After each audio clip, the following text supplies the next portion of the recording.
Hey, good afternoon, everybody. This is Andrew Johnson with Elevated Man. Very excited to be coming to you with another video and another person in our community who's doing great things. I've got with me today Mr. Kyle Hollins. He's the founder of the Lyrics Institute. They're doing some great work here in Kansas City, so we're going to be talking all about that. How you doing today, Kyle? I'm all right, man. Grateful to be here, man. Thank you for the platform. Yes, sir. Yes, sir. So for those who aren't familiar with the Lyrics Institute, can you tell us what that is, what it's all about? So Lyrics Institution is the heartbeat of it is behavior modification. We want to target criminality. We want to target poverty. We want to target secondary education. And how do we do that? How do we get kids involved with that? We target their thinking. The things that we think about, determine the outcomes and the behaviors that we exemplify. So Lyrics Institution, like I said, the heartbeat is behavior modification, but the reinforcer is the creative arts. They get an opportunity to intern with record engineer artists, paint, sculpting, 3D design, media broadcasting, digital marketing, and so much more. So we really want to be an outlet for them to express themselves, but also be an outlet to gain tools that can, better them in the future. That's awesome. That's awesome. So how long has Lyrics Institute been around? How long have you been working on this? So Lyrics Institution came into fruition in 2019, August of 2019. Okay. 19 and 20 was all back behind the scenes, paperwork, logistics, building the foundation. 2021 is when we launched our own personal entity as far as like seminars and our own programming, our own summer programs and stuff like that. 2020 was more so virtual because of COVID, things that were going on. But there were other organizations that we were partnering with where we would go in and host components of what Lyrics is. Got it. Got it. So you guys are basically working with teens, teaching them life skills that they don't get at school, in traditional school. Well, correct. And I think sometimes the problem is we think that the teachers are supposed to teach social skills, and they're not trained for that. They're not trained to deal with emotional intelligence. Schools are going trauma smart now. Now, I think that's a huge step. But the issue is, if you can't relate to the kid's situation, if you don't see the kids as kids and not prison mugshots, then you're not going to be able to be as effective with the trauma smart. I want to say curriculum to be able to infuse it. I don't want to take away from any counselors. I don't want to take away from any people that are in there doing the work. The work that you guys are doing is amazing. But let's just say there's another way to get a little deeper inside of the way that they think with that trauma smart information. That completely makes sense. That completely makes sense. So what made this your passion? Because obviously you've done a lot of work. Like you said, a lot of paperwork, a lot of hurdles to go through. What inspired you? So I'm a product of cognitive behavior modification. I am the young Black male. I graduated from high school homeless. Incarcerated for 90 plus months in the federal penitentiary. I am the example of what happens when things go wrong. But what makes me really special is my parents weren't the average parents, right? My mom had her master's degree, and my father was a sergeant down in Jackson County Jail, and I ended up being a drug dealer and possession of firearms. So I'm not the kid that they would have went after to give all the resources to. And sometimes that's the problem, because we judge a kid's competency off of, are they in trouble? Are they constantly the class clown and things like that? Well, there's a lot of kids that move through school really just keeping their head down because there's so much going on behind the scenes. And we want to give light to not only the kids that are at risk, but also the kids that are just trying to make it. I had an opportunity to meet with a young lady at Northeast, and she's on her way to college, but her father's in prison, lost her little brother to gang violence. She even said that, my 13-year-old cousin, she just had an abortion. That's trauma. That in itself, needs to be looked at. But it's kids like that might not get that special attention that they need. So Lyrics wants to be that avenue that can say, oh, we see you too. Yeah. I want to go back a little bit because I feel like there may be a lot of parents who end up seeing this who are in the position of your parents. You know, I work a good job, I'm there for my child, but for some reason they're finding their way into, you know, the streets or popular culture, for lack of a better terms. What are some of the maybe the warning signs, or what can we do as parents to recognize these things in advance and start to make adjustments or connect them with the proper resources? I think step one is accept that your kids are growing up in a different reality than you.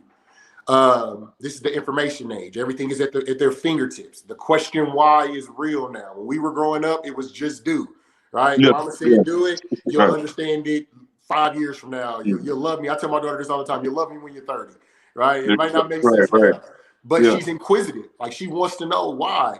So just in that sense, we have to realize like there's other teachers besides us. Google's teaching, TikTok is teaching, YouTube yeah, is teaching, the culture is teaching. And what we need to do is we need to be able to shape that.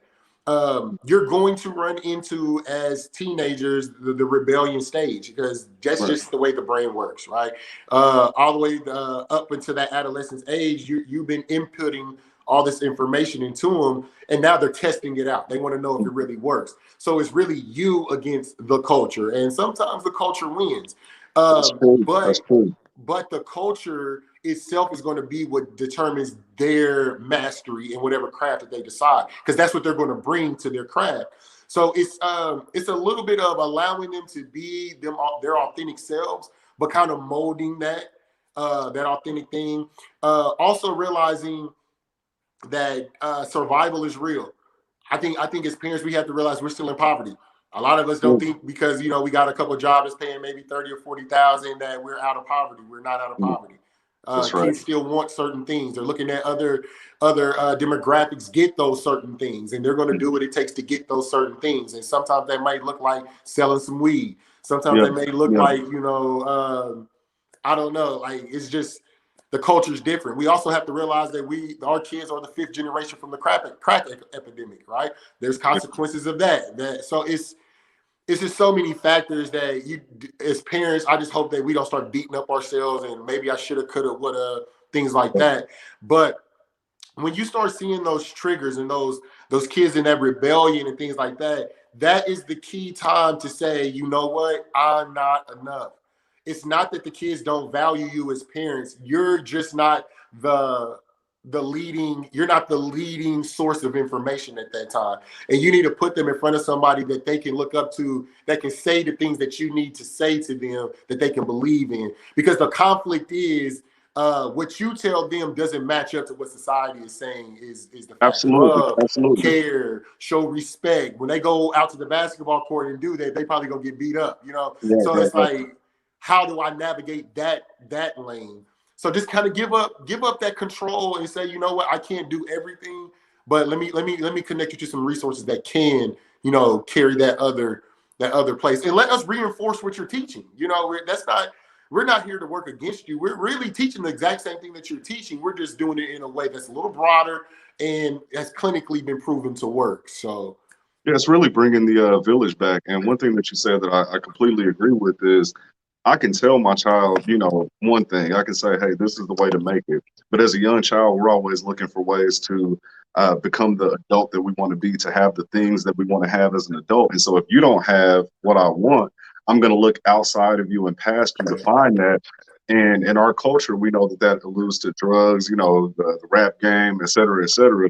They have what I want, so I'm going to follow in their footsteps. And so what you're saying is you really need to expand your village, because you as one single parent, you know, we feel like our children should listen to us 100%, but it's just unrealistic. And so that makes a lot of sense. We talked a little bit off air about power moves, your program power moves. And so I want to talk about that a little bit, because one thing that you said is you came from a good family, right? But there were things that you wanted. And so you stepped outside of that. From what I gather about power moves is you're teaching these children how to have these life skills, to make their own decisions, to stay in their own lane, to be their own person. So can you tell us a little bit about power moves and how you're able to instill those qualities into the children? So one of the biggest points of power moves. So let me give you what power moves is. Power moves is the behavior modification component of lyrics. So we don't want to say that lyrics is separate from the creative arts. So we want to compartmentalize, right? So we just want to talk about behavior mind when we say power moves. So I've advanced a business in 2 years. I was released from federal penitentiary in 2019. I LLC'd Lyrics Institution August of 19. Then non-for-profited in 2020. Process that usually takes 9 months to a year and a half. I did in 5 months. And accelerated all the way up until now we're moving into schools. And it's because of power moves, right? It's because of the method. My method isn't about changing the behavior, it's about changing the person, right? The person then innately changes the behavior. So I want my business to grow. Well, what we do is we change all the stuff out here, but don't change the things that are in here. And this is where how you budget your money comes from. When you're insecure and you need friends, so you spend all your money on friends. So you create this budget, you create this hustle to what? Accommodate for making friends and spending money on friends, and you lose out. So understanding that component is where power moves kind of lives. We want to shape that inward person, knowing that the outward person will follow.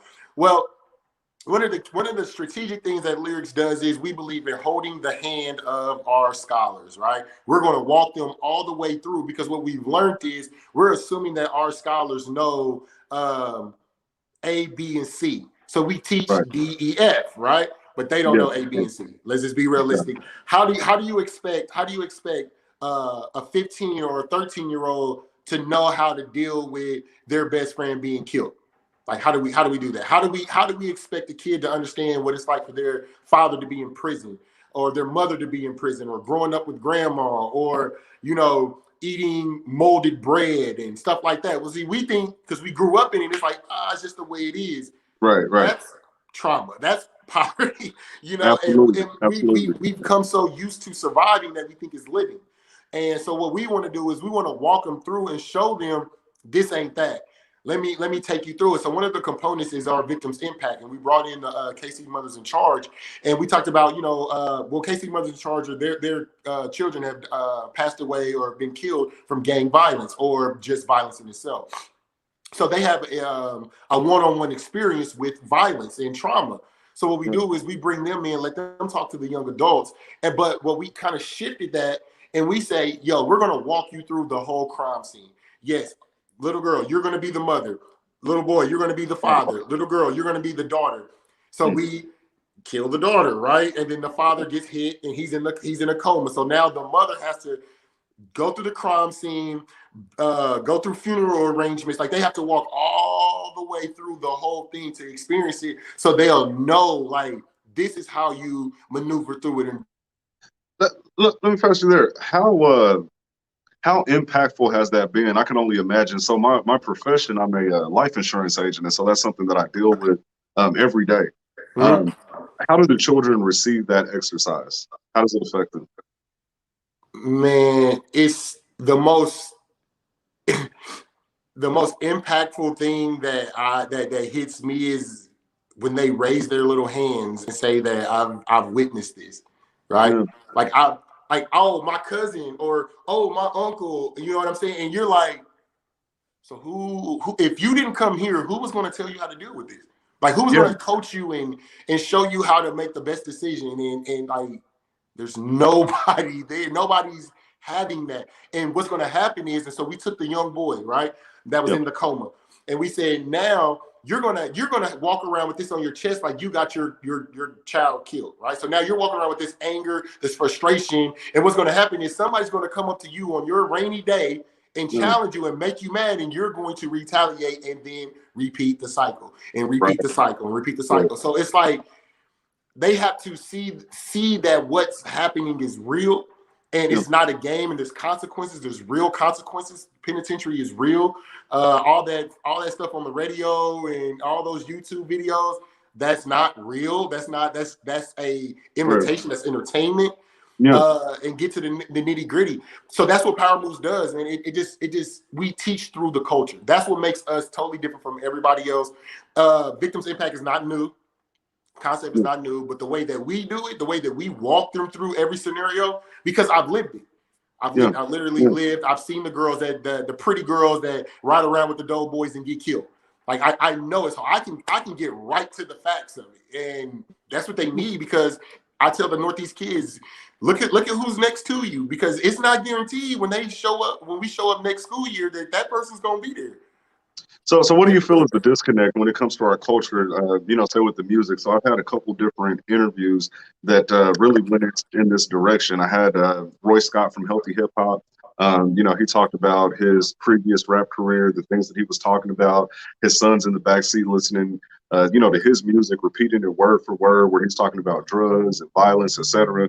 I interviewed Mayor Omar Bradley, the mayor of Compton. He was the mayor around the time when Suge Knight and Tupac and all of that was going on with Death Row Records. They both said the exact same thing, that they feel the music influences the culture heavily, and it has a lot to do with inciting violence.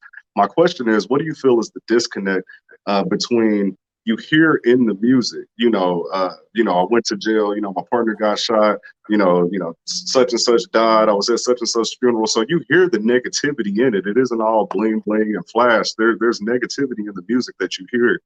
What do you feel is the disconnect between what they hear and then them still wanting to go down that path and experience those same things? It seems like there must be a disconnect. What have you found there? Right. So there was a study after Columbine about video games that had violence in them, right? And what the study proved was that it wasn't necessarily the video games that sparked it.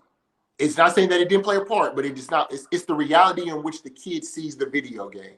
If the kid can see themselves living in the video game, like this is my reality, then it's as toxic as what we're talking about.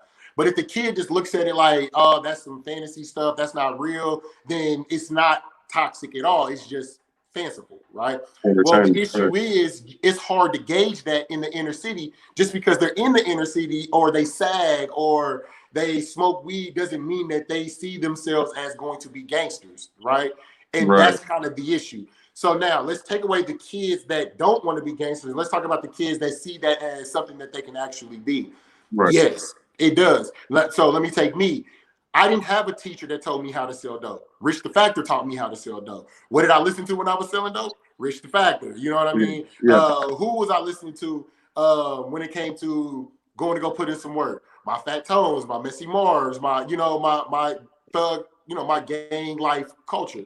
So you can't say it's a blanket statement for everyone, but the issue is where the connect is relatability, right? Not only are they saying, yeah, we're gonna put in this work, but on the flip side of that, they're saying, I know what it's like to grow up with roaches in my house. I can relate. Somebody's talking to something that they can relate to, so they gravitate to it, right? So now we're moving into the pain music, right? Where we're finally being woken, and it's not so much about being gangster, but talking about like, yo, my struggle is real. Like your Rod Waves and your Morrays and things like that. And so many kids are gravitating to it because they do feel abandoned. They do feel left out. They do feel these emotions. So it's just about relatability. All music isn't like right now, as a grown man that knows that this stuff is wrong. Do I still listen to it? Yeah, because of relatability. But do I consciously think that I'm going to go out and sell dope anymore? No, that's not. So I think if we want to challenge our artists, it's really not so much challenging them as much as challenging the culture to teach like, yo, it's okay to talk about the struggle, but let's be honest and say I don't have to be in the gang life to accept this as something that is really going on. That makes sense. So what can we do? So I'm trying to work with a lot of different organizations, trying to pull people together, trying to encourage mentorship. And so I had a couple of meetings yesterday with some business professionals who are looking to mentor children.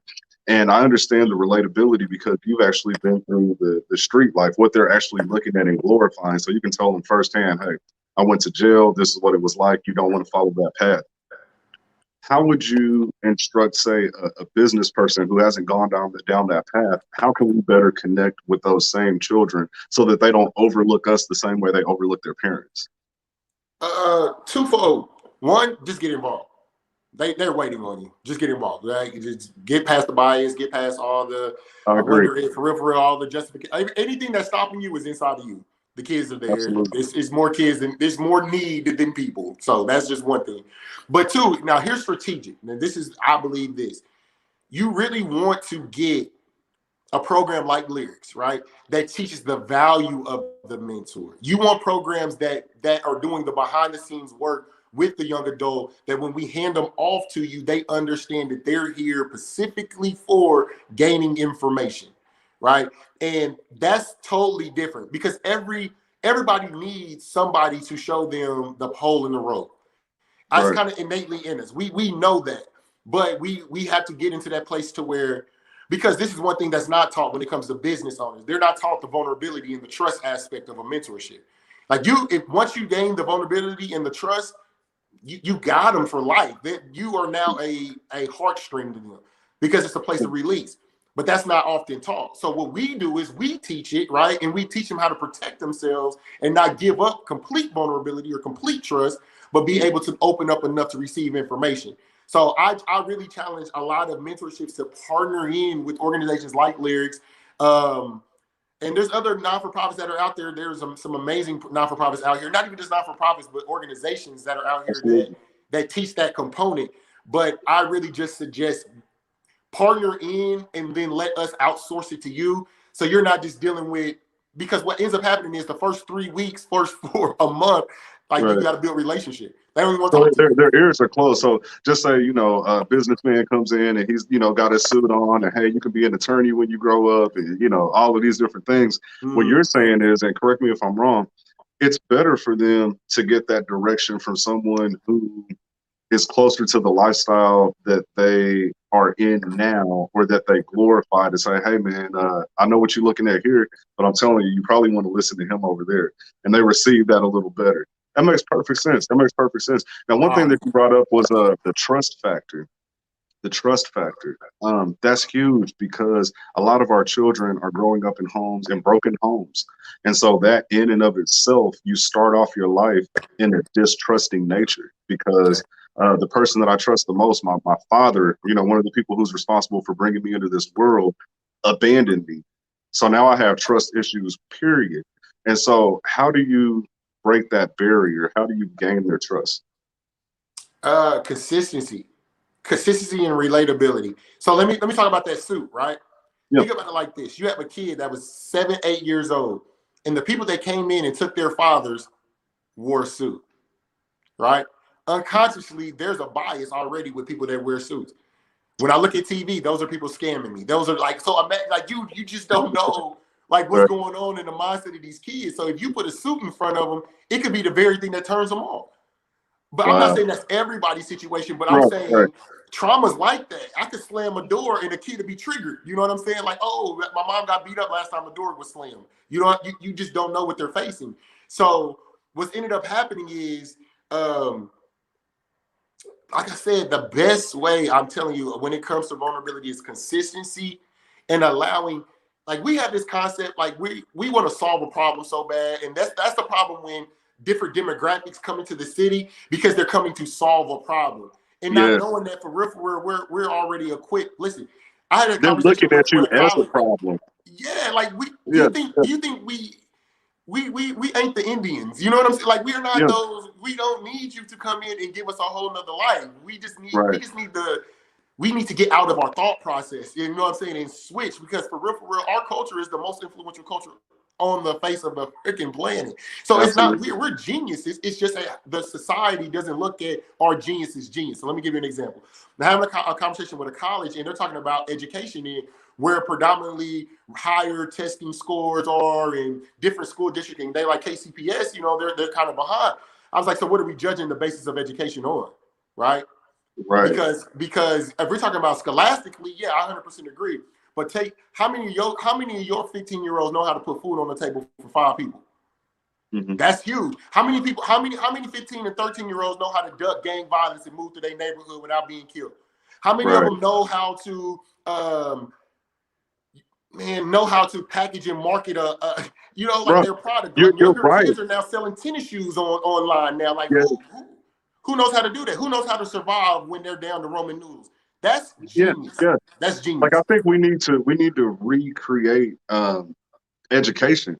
we need to reimagine education completely because our education system is based off of memorization. It is really all it is. You read this, you remember it, you write it down. You read this, you remember it, you write it down. But when it comes to actual life skills, it's lacking. But as you said, that's another form of genius. And so there was a brother I was listening to, King Randall. Are you familiar with him? No, I'm not. Brother's 21 years old, and he's in the process of starting his own school now.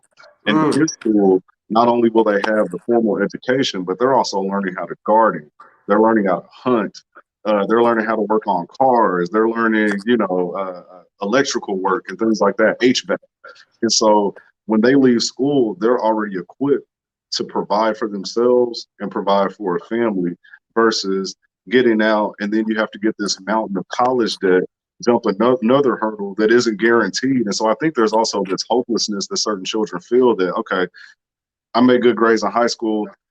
Then I go to college, and then what? Depending on the major, depending on the cost factor, I may not be able to go. There's so many uncertainties, and so one thing that we talked about with the Power Moves and the Lyrics Institute is your desire to get it accredited, so children can get credits for those life skills. Can you talk to me a little bit more about that and kind of where you're at in the process, what your goals are in the future? Okay, so that's about our 7-year goal. After we secure our building, we really want to focus on sophomores at high school, the sophomores in college, so we can get that Herndon Votech kind of thing going, so where they can start taking those college classes while they're in high school, so they don't have to pay for it. So one of the things that I was asking this college that I was talking to, I was like, "Yo, we need your counselors to come in at 8th grade." So we can start preparing them for their 12th grade year, because they can take these AP classes in their junior and senior year and knock out almost a dang near a semester or a year of college for free, right? Yep. So the young girl I was telling you about, she's ready to go to college, feisty, spunky, will cuss you out, but she's serious about her college, right? She's serious about her education. So come to find out, she was like, yo, I could have got these classes knocked out, and I didn't get a chance to get these classes knocked out. You know what I mean? And I got to pay for it with money I don't got. Like, kids are woke. They don't want college debt. Like, they woke now. You know what I mean? So that conversation's out now. It's out. It's out the bag, right? It's out the bag. So we have to start earlier. And here's the thing. We can stretch these kids. I don't think people really understand. I asked a question to the high school students. I said, if you had $200, you had to choose between food or paying rent. Which one would you choose? Listen, these kids are resilient. If you are not stretching these kids out, we have to stop valuing IQ like over emotional intelligence. Like, it is so powerful. These kids are lightweight geniuses, what they can come up with when it comes to not taking no for an answer, right? So I mean, once we do that, then we don't mind stretching them out at 8th grade. See, we think because they're not passing a test, something that is written and copied and thought, that they don't have the thought process to create, you know what I mean, whatever. But look at me. I've had some college experience, but I just weaponized my life. That's it. I've accelerated in life because I have weaponized everything that I've been through to put me in a position to be successful. And that's what Lyrics wants to do. Wants to take these kids that are really geniuses and say, yo, it is these things that make you an executive. It is these things that make you a boss and a great manager or a great fireman and stuff like that. We got kids in Northeast that their whole school is bilingual. I mean, like, there's so many cultures at Northeast. Now, tell me what manager or what boss wouldn't be effective with just being able to understand and work with different demographics of people. Just that alone. Come on, you know what I'm saying? Like, it's the cure to cancer is in the hood. I don't care what nobody says. The cure to cancer is in the hood. Absolutely. Tell me a little bit about your mindset, man. I'm very impressed. What I'm hearing, correct me if I'm wrong anywhere, but you were in federal prison. And within 2 years, you've created the Lyrics Institute, Power Moves. You got your 501 status. You've done all these things in just 2 years. How do you do it? How do you get so much done? One, I got to give honor to God, because some of this stuff is amazing. I don't know how some of the stuff, like, I just realized I'm a manager of this. He just orchestrates it. I just get a chance to be on the journey. So that's one part of it. Then take it out of the spiritual part and put it into the physical. I did a lot of work. so when everybody else was getting high, going out to play basketball and stuff like that, I was in a book. Like I was understanding process and procedure. The very things that I teach, I took classes in. So much so that I ended up working for the program that I was taking the classes in, learned the contracting, learned how to create the seminars, how to learn. I even learned how to run a board meeting based on, working behind the scenes with them. Ended up teaching it, graduated the highest MA rate for the Men of Influence class. I graduated 30, they were only graduating 12. Once I realized that my mechanisms worked, I needed more education. So I transferred prisons to Arizona where they had another behavior mod. So I took it to learn. So I kind of when I went to prison, I went to college, but instead of taking like classes, so I took a marketing and accounting class when I was there, but everything was just about education. Like I knew where I wanted to go. I knew the destination. I just broke it down into systems and started creating it. So when I came home, I had all the knowledge, but I didn't have the wisdom of it. So when I just put it all to work and just said, you know what, if I believe in it and I'm going to put my life on the line for it, if it changed me, then everybody else can be changed.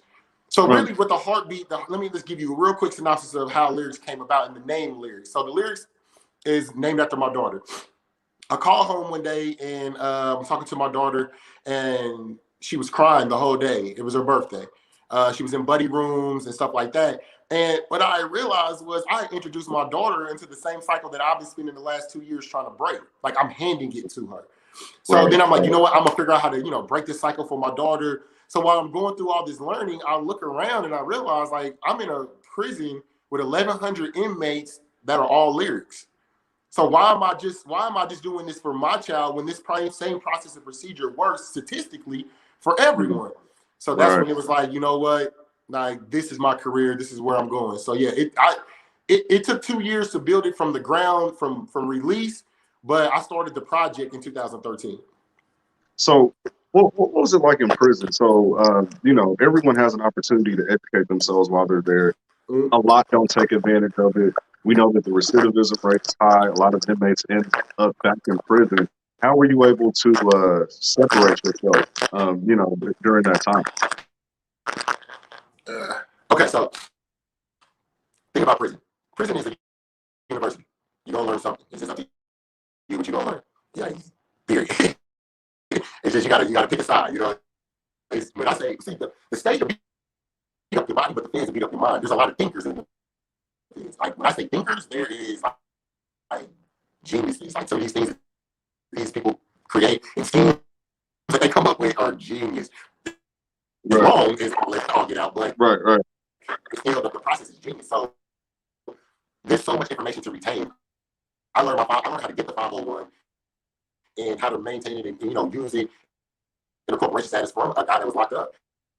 I learned stocks from a guy that was locked up. I just treated like it was just so much information, and I'm a student, so I just learned. I just decided what side of the line I was going to stand on. Like, how can I scream, Black Lives Matter, and I'm selling dope? Like the very thing they instituted into the Black community to destroy, the very thing I'm going to use to get out. Like the matter's going to. Once I kind of just accepted my.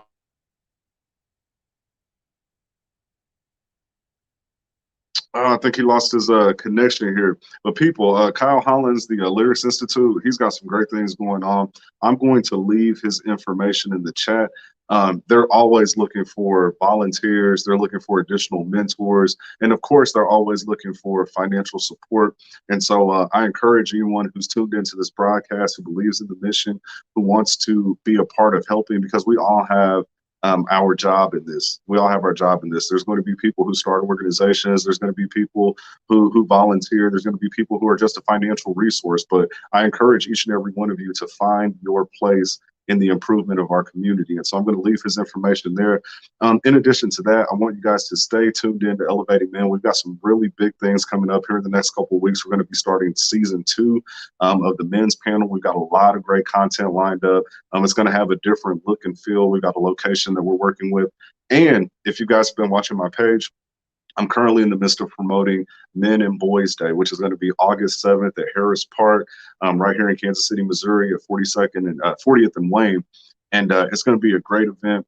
We're going to have, bouncy house. We're going to have food, music, games, raffle prizes, giveaways. And it's really just an opportunity for us as men, us in the community, to give back to the boys, to show them that we love them, to show them that we care, to show them that they're supported. And so if you would like to be a part of that, we're looking for vendors. And so if you have a business that you'd like to, get some eyeballs on, reach out to me.